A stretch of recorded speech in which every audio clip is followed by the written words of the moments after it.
And welcome to NCC Sports Live alongside John Wiener. I'm Mike Lederer, and with the NFL Draft just a few days away, John, it looks more and more likely that the Carolina Panthers are going to select Auburn quarterback Cam Newton with the #1 overall pick. And let me tell you, I think that is a major mistake by the Carolina Panthers. There are just far too many question marks surrounding Cam Newton to justify taking him with the #1 overall selection in the draft. The Panthers, a team that drafted quarterback Jimmy Clausen with one of the top picks in the second round last year, have holes across the board. And they have so many needs that they need a surefire bet to pick at #1 overall. They cannot afford a guy who has such potential to be a bust at the professional level.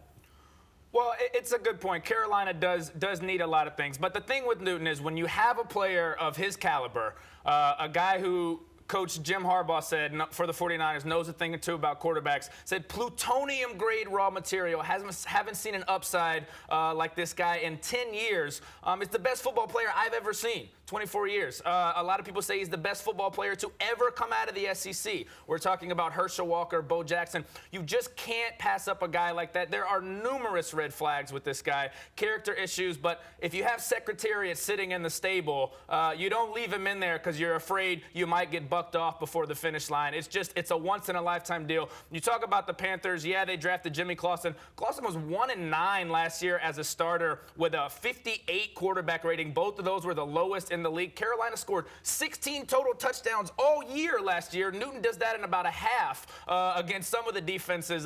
Carolina franchise low in points. They do have a lot of players that they need, but you just can't pass Newton up. He's that good. Now, I won't deny that Cam Newton has a tremendous physical raw talent, but that's just what it is, raw talent. And yes, he had a great season at Auburn, John, no doubt about that, arguably the best season that we've seen in a decade. But he did play in the spread option offense. And you look over the past decade, quarterbacks to come out of that spread option offense, none of them have had success at the NFL level. You look at a Vince Young, probably the most successful quarterback out of that offense, but still considered a disappointment. Guys like Pat White, Dennis Dixon, obviously the raw ability is there with Newton, but here's a guy who run-pass ratio was almost 50% last year, and playing out of that spread, dropping back, you have one read, then you decide, am I going to run or am I going to pass? Defenses are so much more complex at the professional level. Well, it's a good point about the spread, and I'm glad you brought up Vince Young, because when you look back to Vince Young's 05 Heisman year, true, he had a great year, but Newton that year had a higher completion percentage, more touchdowns, and less interceptions than Vince Young. He's a much better passer than Vince Young ever was at Texas or at any point in the NFL. You talk about a spread offense, well, guys like Drew Brees came out of the spread, and then you know, you look at the way the NFL is changing with their offense. Tom Brady's throwing so much out of the shotgun. You see Peyton in the shotgun all the time. And even, you know, your Philadelphia Eagles last year really morphed their offense to accommodate Michael Vick. And I think we'll see that with Cam. Like Dan Reeves said, I can teach a guy to get under center. I can't teach him how to throw. Well, John, that's a good point. We're going to take a quick commercial break now, and John and I will be back with our 3 main points on why Cam Newton should or shouldn't be the #1 pick in the NFL draft.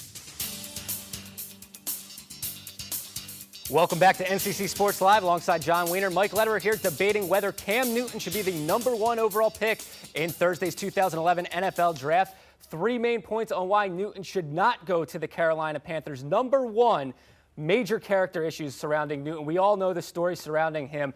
And if you want to draft a guy #1 and make him the face of your franchise, you want to make sure that he has a stable image and he's going to be somebody that can make your franchise not only proud on the field, but also off the field. There are just too many concerns and immaturity surrounding him right now.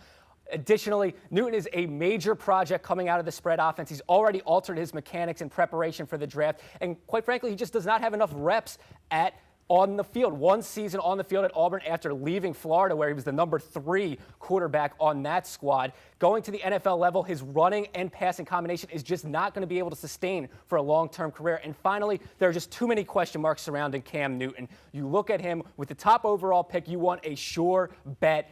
Way too much bust potential surrounding Cam Newton. Well, there's too many question marks, but there's just too many good things to pass up when you talk about Cam Newton. Plutonium-grade raw material, as we said, it's a quote from Jim Harbaugh. this guy is just a once-in-a-lifetime kind of player.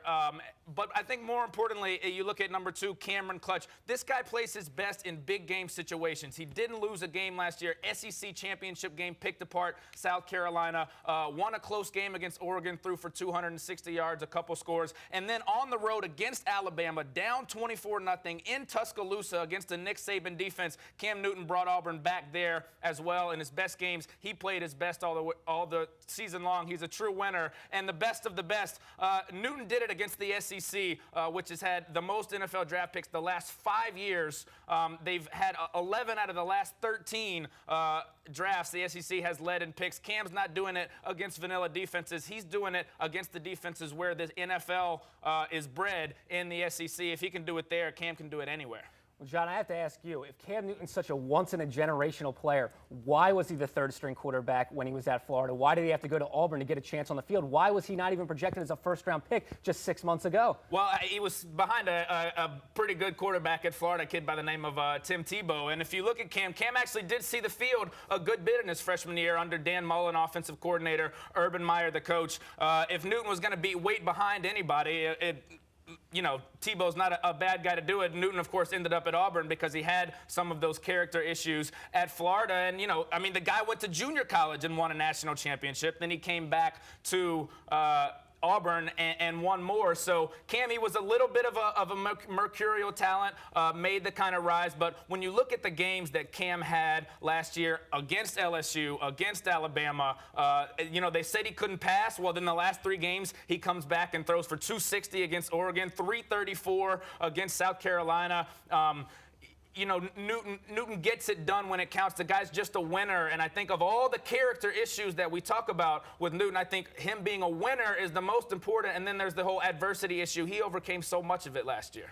Well, John, I just have to disagree with you once again. I think if I'm the Carolina Panthers, I'm going with a Marcel Darius, an A.J. Green, or a Patrick Peterson with the top overall pick. And a team that has so many holes will likely be in the top 5 of the draft next year when they'll have an opportunity to draft a guy like Stanford's quarterback Andrew Luck or USC quarterback Matt Barkley. Well, it's interesting you talk about Marcel Darius and Patrick Peterson, the top 2 defensive prospects in the draft. Well, Marcel Darius' Alabama defense, Newton carved through them in Tuscaloosa and beat them. Patrick Peterson's 8th-ranked LSU defense, Newton carved through them and beat them. Top 2 defensive prospects in the draft, Newton owned both of them. Well, it'll be interesting to see what the Carolina Panthers do in the NFL draft. After the break, John and I will be back to discuss DeLon Carter's draft prospects and where he'll go this weekend in the NFL draft. So stay tuned.